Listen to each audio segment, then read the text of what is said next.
അസീസിയിലെ ഫ്രാൻസിസിൻ്റെ തോളോട് തോൾ ചേർന്ന് നടന്ന പ്രിയ ശിഷ്യനായിരുന്നു ലിയോ. കാലങ്ങൾ കടന്നുപോയി. ഫ്രാൻസിസ് പാപ്പയ്ക്ക് ശേഷം കാലം കാത്തിരുന്ന പിൻഗാമിയാണ് ലിയോ 14 പാപ്പ. ലിയോ 14 പാപ്പ തൻ്റെ മാർപ്പാപ്പയായി തിരഞ്ഞെടുക്കപ്പെട്ട ആ ദിവസവും തൻ്റെ സ്ഥാനിക ചിഹ്നങ്ങൾ സ്വീകരിച്ച ആ ദിവസവുമൊക്കെ പറയാൻ ആവർത്തിച്ചതും പറഞ്ഞുകൊണ്ടിരുന്നതുമായ ഒരേ ഒരു കാര്യം സമാധാനത്തെക്കുറിച്ചാണ്. ക്രിസ്തു തൻ്റെ ശിഷ്യന്മാർക്ക് പ്രത്യക്ഷപ്പെട്ട് പറയും, എൻ്റെ സമാധാനം നിങ്ങൾക്ക് ഞാൻ തരുന്നു. സമാധാനം തരുന്നു എന്നല്ല, എൻ്റെ സമാധാനം. അതിലാണ് കാര്യങ്ങളൊക്കെ വ്യക്തമായിരിക്കുന്നത്. സമാധാനം എല്ലാവരും അവരവരുടെ ഇഷ്ടങ്ങൾക്കൊത്ത് കണ്ടെത്തേണ്ട ഒരിടമല്ല, ക്രിസ്തുവിൽ കണ്ടെത്തേണ്ടതാണ് സമാധാനം എന്നൊരു ഓർമ്മപ്പെടുത്തലാണ് യേശുവിൻ്റെ സമാധാനത്തിൻ്റെ പ്രത്യേകത.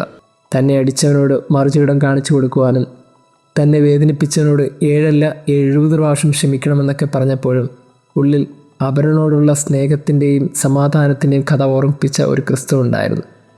അങ്ങനെ ആ ക്രിസ്തുവിൻ്റെ പിന്നാലെ കാലടികൾ വെച്ച് നടക്കുന്ന മനുഷ്യരാണ് നമ്മൾ ഓരോരുത്തരും. ക്രിസ്തു ഈ ഭൂമിക്ക് പഠിപ്പിച്ചു കൊടുത്ത മനോഹരമായ സമാധാനത്തിൻ്റെ പാഠം നമ്മുടെ ഉള്ളിലുണ്ടാകട്ടെ. അവരെ ഓർത്തുള്ള വേവലാതിയും സ്നേഹവും ഉള്ളിൽ നിറയട്ടെ.